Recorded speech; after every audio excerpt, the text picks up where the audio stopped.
c'est quitte-le, en Mais fait. ça, c'est quitte-le, hein, Ouais, illico Macias. Hein, parce... Oh là là, ça c'est quitte-le. Oh putain, je suis vénère. Ah, c'est la même chose, hein. Ça. Comment ne pas s'attacher, comment gérer les plans cul. Il y en a vraiment beaucoup. On pourrait peut-être faire une réponse générale. Oui. Arrêtez les plans cul. Bonjour et bienvenue dans Allez-vous mourir seul numéro 3. Je suis accompagnée d'Extra Lucie. Bonjour Lucie. Bonjour Camille, merci de m'avoir invitée encore. Un plaisir, toujours là, car nous sommes des expertes de l'amour. Plus célibataires que jamais. Ancienne addicte de l'amour finalement. Exactement. Et donc enfin lucide pour en parler. Voilà, déjà qu'on vous ménageait pas. Là, je propose d'ailleurs qu'on crée une rubrique Quitte-le. On garde pour la fin toutes les questions auxquelles la réponse est Quitte-le. Vous nous avez envoyé plein de questions cœur sur Instagram. Je ne les ai pas regardées encore, donc on va les découvrir et y répondre du coup avec toute la spontanéité qui nous caractérise et sans réfléchir non plus du coup. Non mais parce qu'on canalise. On va vous envoyer de la sagesse divine. De la part de vos anges gardiens. Tout à fait. Directement dans votre système auriculaire. D'ailleurs, Parlons de système auriculaire. en parlant de système auriculaire, laissez-moi vous présenter le sponsor de cette vidéo. Femtasy. Est-ce que t'as déjà écouté du porn audio? Non, On jamais. va faire ça tout de suite. Le message de Femtasy, c'est écoute ton désir et sens-toi libre. 250 audios érotiques sur Femtasy et c'est des histoires qui ressemblent à la vraie vie, tu vois, qui sont crédibles, qui prennent en compte le plaisir féminin.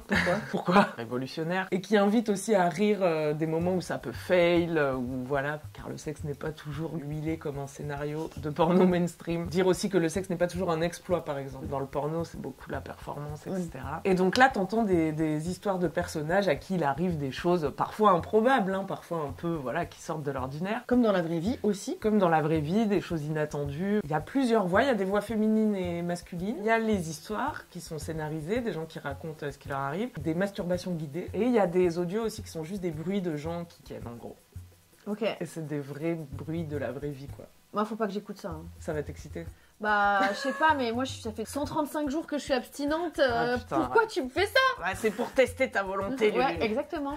Alors attends, on va écouter. Oui, j'ai 18 ans et plus. Oh, un téton. Ça commence fort. Ah, et il y a du porno lesbien? Ouais, je crois. Parce que moi, j'ai décidé d'être abstinente jusqu'à ce que mon système Deviennent lesbiennes. devienne lesbien. Oui, j'ai l'impression que ça fonctionne. Ils se disent, bon, ok, cette drogue-là, les hommes, apparemment, on a arrêté. Peut-être on peut, puisqu'elle fréquente beaucoup de femmes, peut-être on pourrait, tu vois, trouver un chemin comme ça. L'eau se ferait toujours un chemin, le désir aussi. Alors là, on est dans le queer, du coup. Road trip en Amérique latine, ça me parle bien, ça. Ouais. Ah, c'est le Brésil. Non, Attends. c'est après le Brésil, me voilà au Mexique. Après le Brésil, me voilà au Mexique. Ça Je m'excite, suis tu vois. arrivée à Puerto Escondido, épuisée, mais heureuse. On m'a recommandé la plage de la Punta pour poser ma tente. Punta. Bon, attends, c'est quand le sexe? On se dirige vers le cabanon où sont stockées les planches de surf et les combinaisons. Cabanon. Elle m'aide à choisir l'une d'elles. La sentir aussi près me donne chaud et j'essaie de ne rien laisser paraître. Mon Dieu. Nos yeux se rencontrent et je vois qu'elle a très envie de moi. Elle m'entraîne dans le cabanon. Cabanon. Elle m'embrasse avec force. Notre désir se révèle brutalement. Je la veux, elle me veut. Sa langue contre la mienne a un léger goût d'iode. Non, mais moi, je peux plus, là. C'est bon. Non, mais attends. Pause. Déjà qu'on est collé. Qu'est-ce qui nous arrive? T'as pas un cabanon. Voilà. Ok, Tu vois le genre je vois. Sympa. Ouais, je pourrais écouter. Puis ça pourrait me reprogrammer. Non, c'est une bonne. C'est un bon moyen. Ouais, ça fait explorer d'autres territoires, tu vois. Oui, c'est ça. Et puis il y a beaucoup de styles, d'histoires différents et tout, il y a pas mal de catégories, donc c'est aussi à toi de trouver ce qui te plaît, d'explorer un peu le site. Ouais, parce que par exemple, on a très peu d'exemples de femmes dominatrices, et du coup, si un jour on tombe sur une personne qui voudrait être dominée, bah, il y a des histoires de Alors dominatrix. attends, tu écris simplement ton ambienne, tu vois, tu écris, voilà, dominatrix. Je suis assise sur un fauteuil imposant. Ok. Elle glisse à plat de l'ouverture de ma chambre jusqu'à mon clitoris. Oh mon Dieu. On ne peut pas mettre ça De sur bon matin. YouTube de bon matin.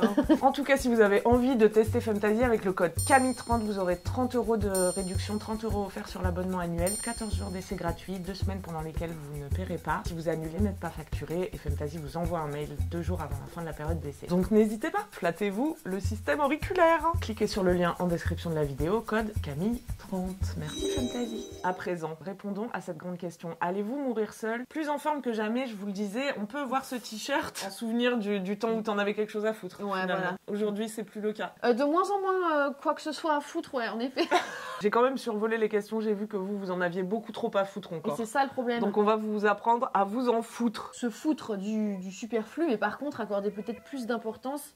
À ce qui est essentiel. Allez, Oh punaise. Je peux vous dire...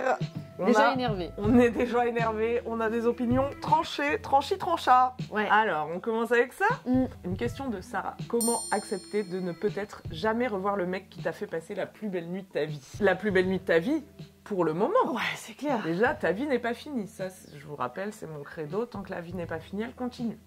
C'est un truc que j'ai remarqué. Toi, ça t'est arrivé, genre, d'avoir une expérience où le sexe est ouf, mais tu sais que soit t'es en voyage ou quoi et tu vas jamais... Oui. Mais alors, justement, à ce sujet, le sexe avec les hommes hétérosexuels jusqu'à présent, c'était souvent si nul que quand on tombe sur un bon coup, Ouais, c'est ça. parfois pour la première fois de sa vie, on se dit « Oh my God, je ne peux pas le laisser partir. Il faut que je me mette en couple avec cette personne pour qu'elle me fournisse plus de bon sexe. » Même si par ailleurs, cette personne, ça va pas du tout, quoi, tu vois. Et c'est la cata. Moi, ça m'est arrivé, oui. Ce qui s'est passé, c'est que j'ai laissé quand même partir la personne. Et ensuite, j'ai eu encore plus de bon sexe de la part de plein d'autres hommes, plein d'autres fois. Je pense que... C'est une illusion de se dire...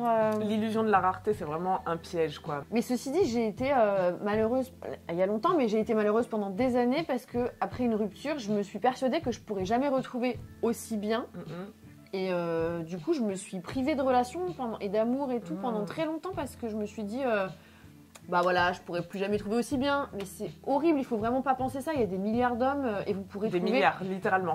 Et c'est pas une façon de parler. Et vous pourrez trouver mieux, même. Putain, ça, faut vraiment... Mais ça, c'est à cause du patriarcat. Hein. Dis-toi que le meilleur est à venir. Je trouve que ce qui peut aider, c'est de s'imaginer comme un chat qui est dans sa petite boîte là et qu'on transporte d'un lieu à un autre.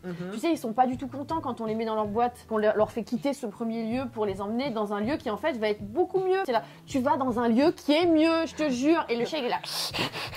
Bah nous on est pareil bien souvent, voilà. Tu sais, quand on veut pas quitter ce mec qui nous a fait passer la plus belle nuit de notre vie. Et puis aussi le fait que t'aies passé la plus belle nuit de ta vie, donc détendez votre chat intérieur.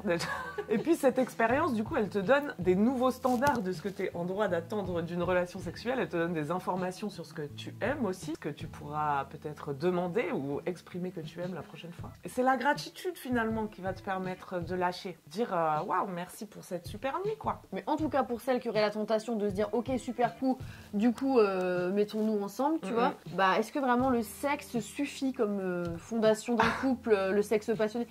Par expérience, je pense que je ne pense pas. Je pense que je ne pense pas non plus.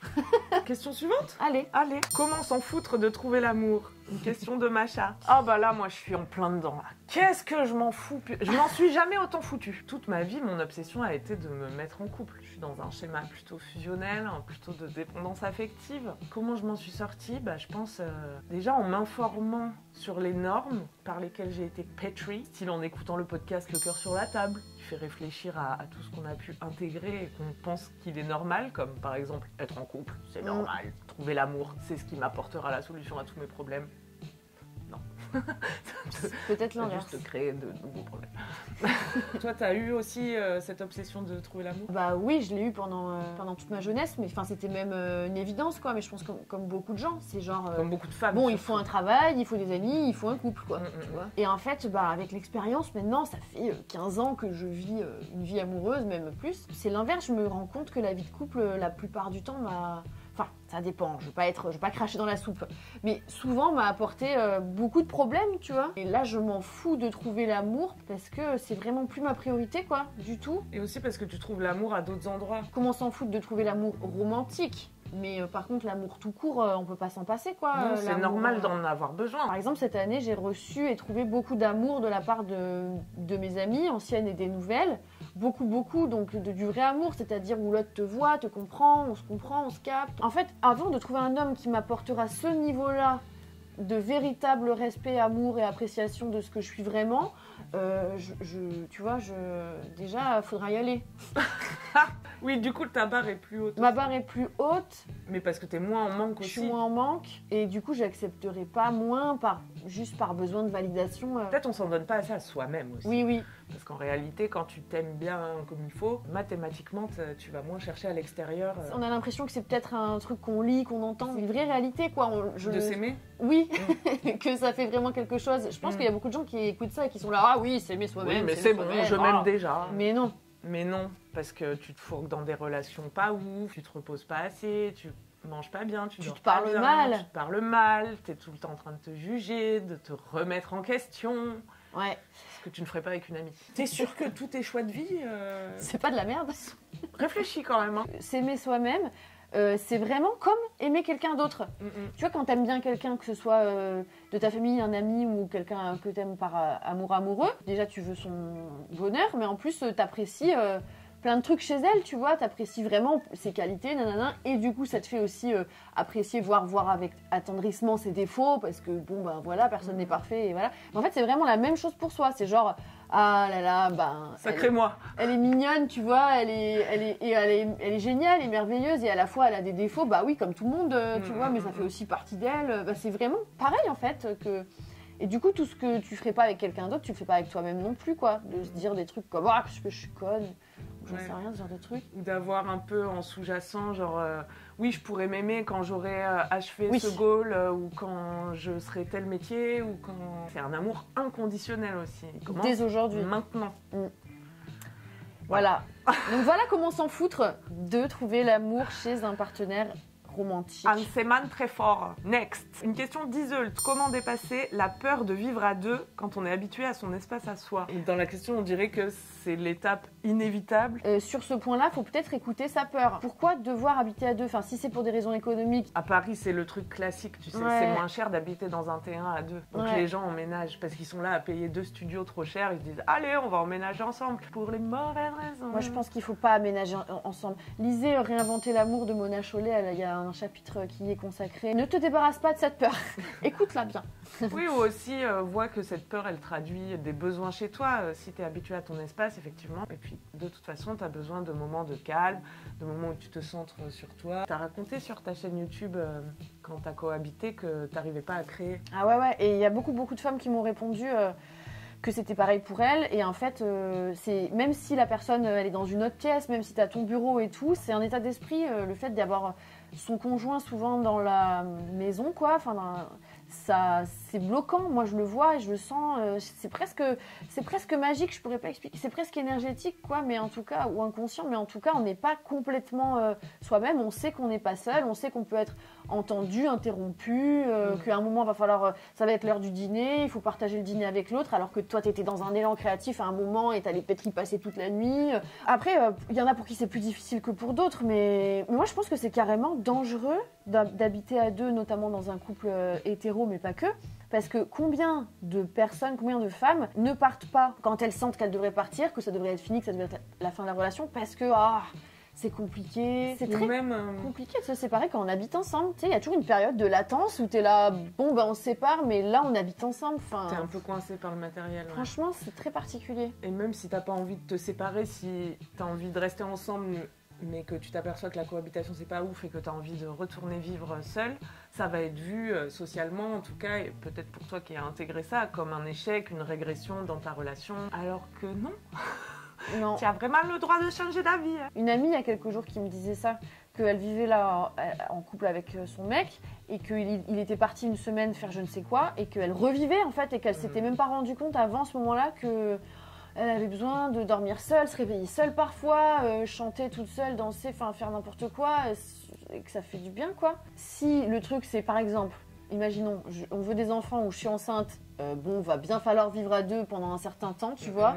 Comment surmonter ma peur de vivre à deux? Je dirais en mettant en place des règles, entre guillemets, dès le début. Voilà, j'ai besoin de mon espace. Il me faut absolument, voilà mes besoins. Il me faut absolument une pièce en plus à moi. Oser, par contre, vraiment oser pas se dire, bah non, c'est pas normal ce que je demande. Donc tu n'es pas obligé de surmonter ta peur de vivre à deux, en tout cas. Non. Il y a d'autres options. Vous pouvez vous aimer sans vivre ensemble. Vous pouvez vivre ensemble sans vous aimer aussi. Attention. Doit-on se méfier des amours fulgurantes? Oui.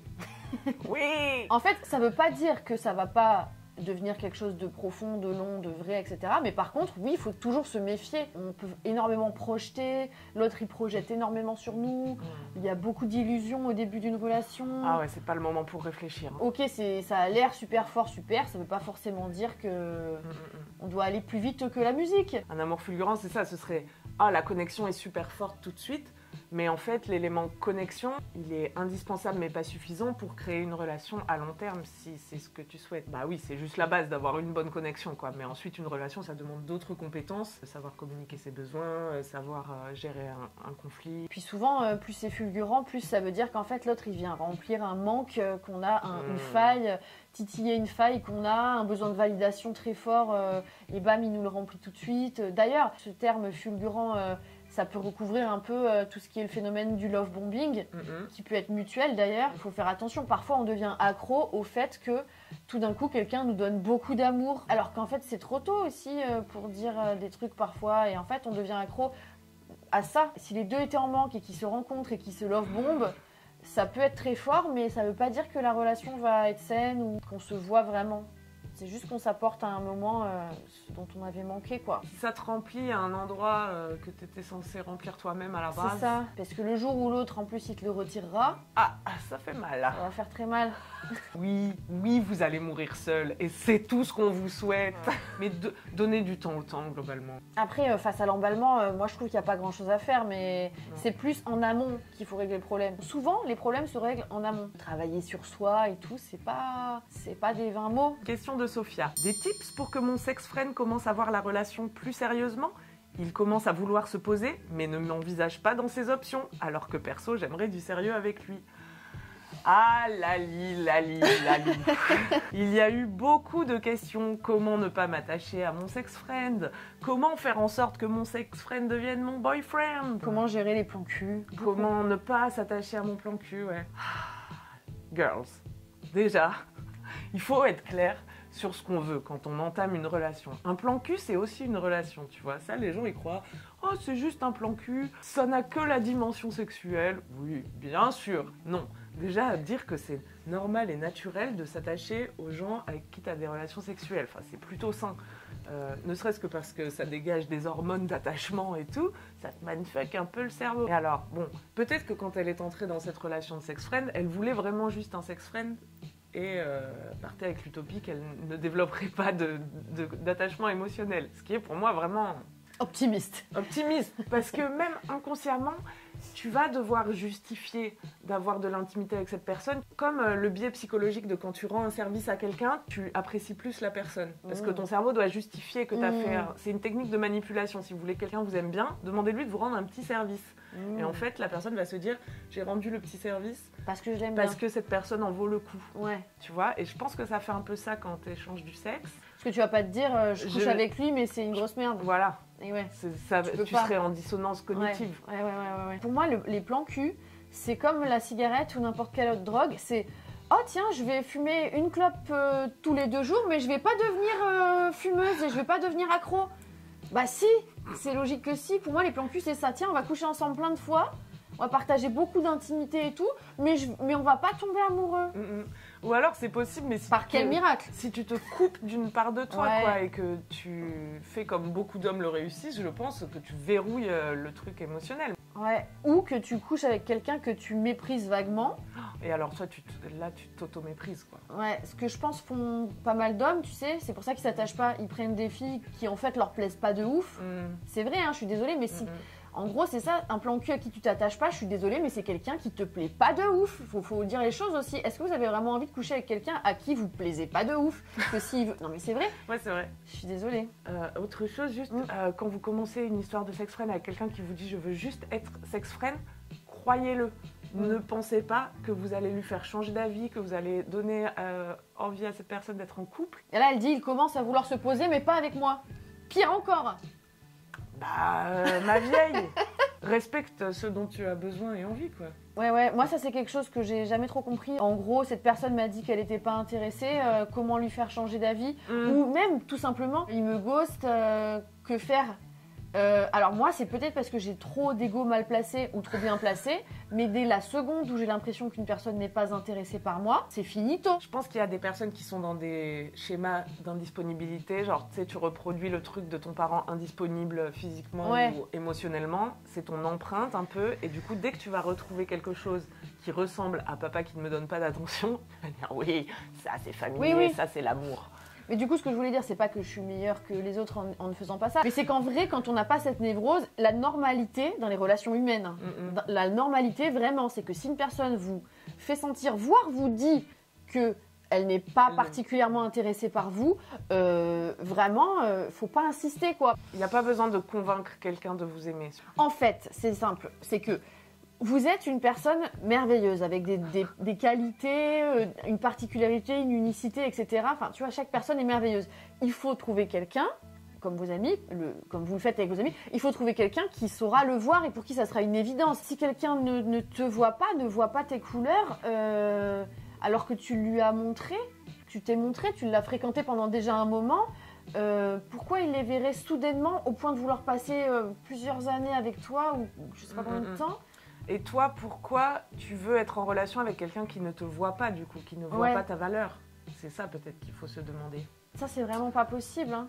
Mais en gros, l'état d'esprit, c'est s'il ne voit pas en quoi je suis merveilleuse, tant pis pour lui. C'est qu'il te sous-estime, en fait. Tu veux pas être avec quelqu'un qui te sous-estime. Et souvent aussi, on prend des plans cul parce qu'en réalité, on veut de l'amour. Ouais. Et en fait, on prend, à la place de prendre de l'amour, on prend un peu d'attention.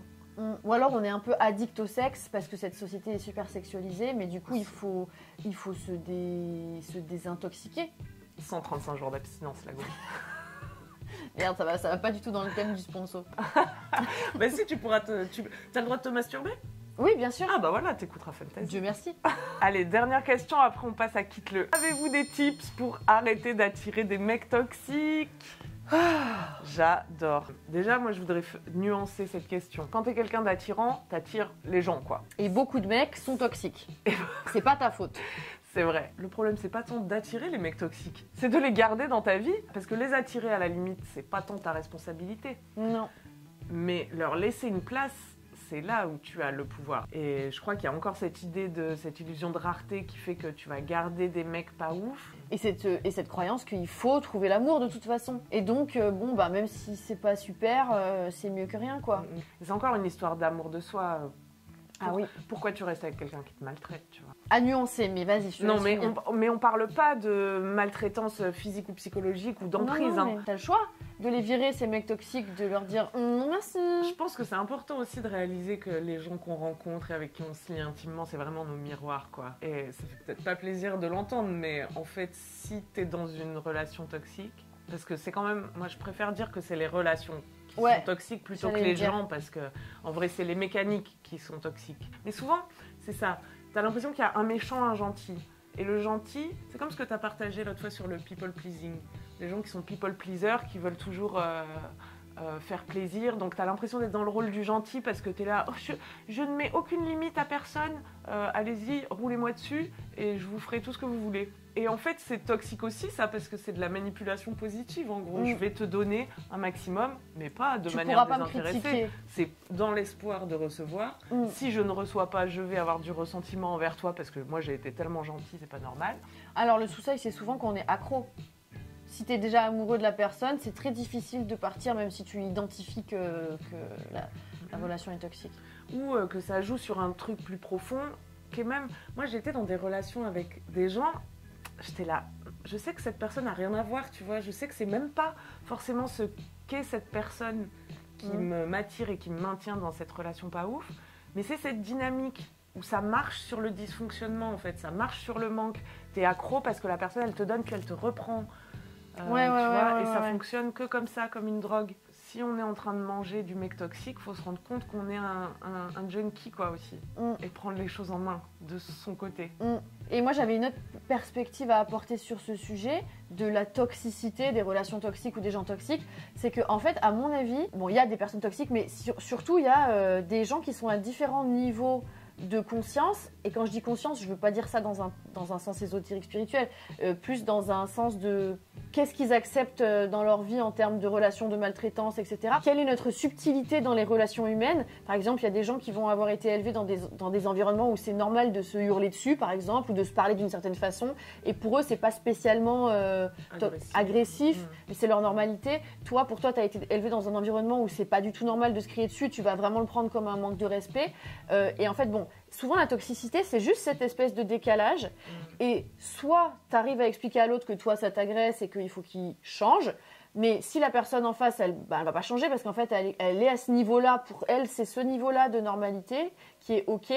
La question, c'est juste pourquoi tu restes avec quelqu'un qui n'est pas sur le même niveau que toi et avec qui tu vas jamais te comprendre, avec qui ça va être compliqué et pas fluide. Souvent, ce qu'on appelle la toxicité, c'est pas vraiment de la toxicité d'après moi, c'est plus des différences de valeurs en fait. Et la question c'est, comme avec une amie ou un coloc, pourquoi tu t'embêtes à rester avec des gens avec qui c'est très compliqué, les valeurs sont pas les mêmes malgré les discussions, machin, tu vois. Alors comment arrêter d'attirer des connards selon toi? C'est de déconstruire cette idée selon laquelle il faut absolument être en couple. Déjà. Et donc du coup, quand c'est compliqué, que ça se passe mal, que ça te fait du mal, tu vas avoir beaucoup moins de mal à lâcher le truc parce qu'il y aura déjà beaucoup moins de croyances selon lesquelles c'est un échec, encore un échec, et tu vas finir seul, et comment tu vas faire, tu vois. C'est pas forcément censé durer aussi, peut-être. Enfin, ça c'est aussi une norme sur les relations. C'est genre une relation réussie, c'est une relation qui dure forever, comme dans les contes de fées. C'est la qualité d'une relation qui est importante avant tout.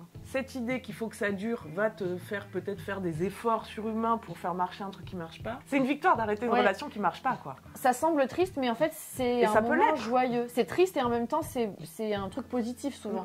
Et alors surtout, il faudrait peut-être se rendre compte que c'est très probablement le patriarcat pour pouvoir contrôler, savoir qui sont leurs enfants, qui ont inventé les couples hétérosexuels monogames qui durent très longtemps. Vraiment, voilà. Lisez par exemple Patriarcat et capitalisme de Maria Miss, qui va être bientôt traduit en français et qui explique très bien tout ça. Et en fait, quand on se rend compte que si ça se trouve, dans une société matriarcale, on serait là, on aurait plusieurs couples qui seraient pas forcément destinés à durer forever ou à cohabiter ensemble ou à faire des enfants ensemble. On serait peut-être polyamoureuse. Enfin, en fait, quand on se rend compte que c'est le patriarcat qui nous a imposé ce truc-là parce que ça les arrangeait bien, eh bien, ça aide peut-être à se détacher de toutes ces idées reçues. C'est pour ça aussi, au début, je disais, c'est quand même surtout les femmes qui sont dans cette obsession, parce que en fait, c'est le seul, dans le patriarcat, le seul truc qu'on nous propose pour avoir de la valeur, c'est de se marier et de procréer. C'est le seul truc qui peut te rendre heureuse en tant que femme, puisqu'à la base, t'as pas le droit de travailler, de décider, de parler, de voter, Enfin, être une vieille fille, c'est rater ta vie, quoi. Mourir seule, c'est rater ta vie. Eh bien, je dis non, mourir seule, c'est super. Ouais. C'est peut-être bien réussir sa vie. Se trouver des nouveaux modèles de femmes qui n'ont pas été particulièrement définis par leur couple, ça peut être bien aussi. Et attention, ça peut être super d'être en couple, hein. Et on dénigre pas le couple monogame. Non, mais il y a accorder moins de poids, ça peut aider dans les situations toxiques à se dire c'est toxique, c'est pas grave, je lâche. Et non pas non. Ouais, et si j'arrive pas à lâcher, c'est peut-être que moi j'ai un truc à régler, quoi. On passe à la rubrique quitte-le. Ah oui. Ça va être vite fait en fait. On fait un jingle. Quitte-le. Quitte-le. Tout de suite. Quitte-le. Ça c'est le jingle. Ouais.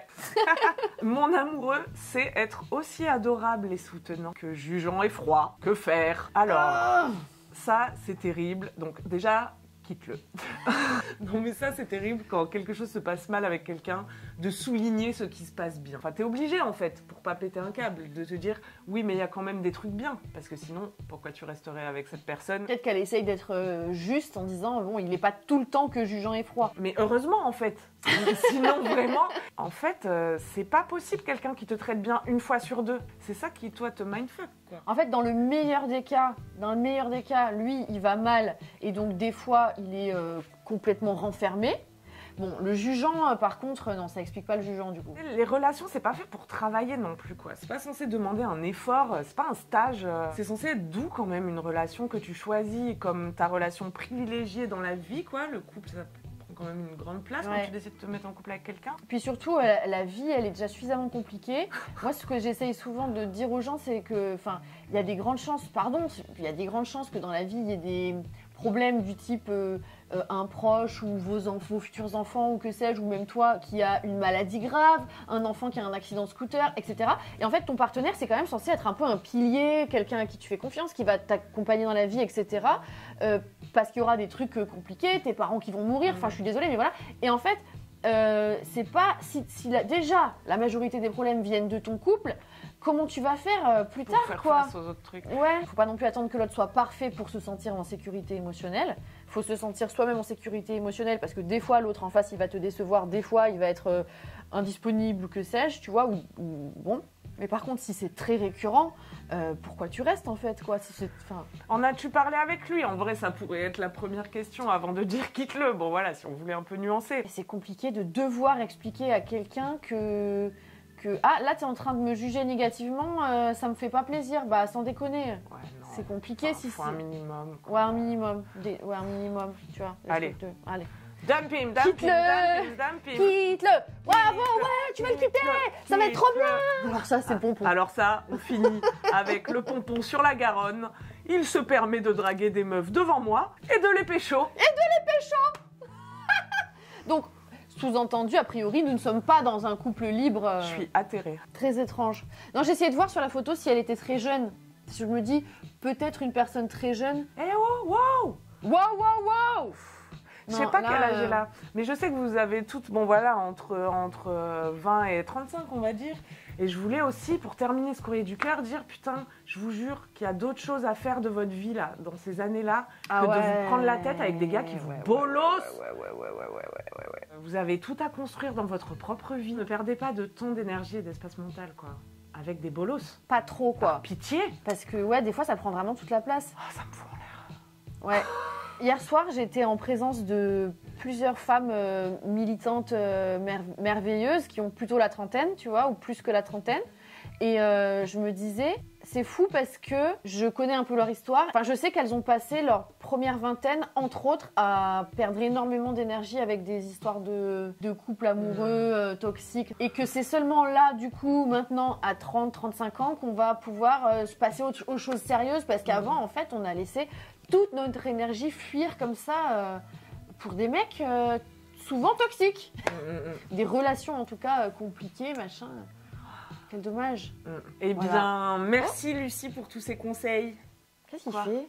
Il y a un monsieur torse nu qui fait des trucs bizarres. Ah, il peint. Ah, j'ai cru qu'il... C'est un pinceau qu'il a? Moi, j'ai l'impression qu'il fait un nettoyage énergétique. C'est bizarre cette petite ficelle-là. Il fait un rituel? Oui, on dirait un rituel. Bon, attends, faut conclure cette vidéo, je dois partir pour longtemps. Merci Lucie pour tous ces conseils. Avec plaisir. Si vous avez des conseils pour les gens qui nous ont écrit aujourd'hui, mettez-les en commentaire. Mettez un pouce à cette vidéo aussi. Nos maigres réflexions vous ont aidé, vous ont apporté un peu de baume au cœur. Merci d'avoir regardé cette vidéo jusqu'au bout. N'oubliez pas le lien et le code Femtasy si vous voulez tester et mettre de l'audio porn dans vos oreilles. Lucie, on met le lien de ta chaîne dans la description. On vous embrasse. Prenez soin de vous. À la semaine prochaine. Ciao!